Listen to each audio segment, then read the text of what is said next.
शहर बाबूसर में जाँ बहक होने वाले 13 अफराद की जुसफ़ की स्कर्दू पहुंचा दी गई है। मैयतें स्कर्दू पहुंची तो कोहराम बर्पा हो गया।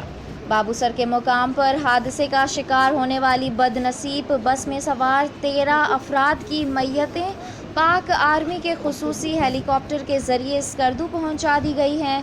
नमाज जनाजा के बाद मैयतें वर्सा के हवाले की जाएंगी। एक ही घर से ताल्लुक़ रखने वाले 5 अफराद की मैयतें स्कर्दू पहुंची तो इलाके में कोहराम मच गया।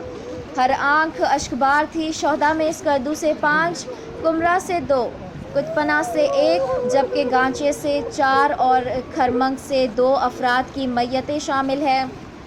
गांचे और खरमंग से ताल्लुक़ रखने वाले शोहदा की मैयतें उनके आबाई इलाके रवाना की जाएंगी।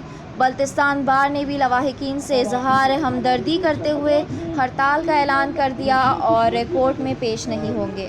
बार के सदर हसन जहांगीर ने कहा कि इस बड़े हादसे में जाँ बहक होने वाले तमाम लवाहिकीन के गम में बराबर के शरीक हैं और लवाहिकीन से इजहार ताज़ियत पेश करता हूँ और ज़ख्मियों की सेहतयाबी के लिए दुआगो हैं।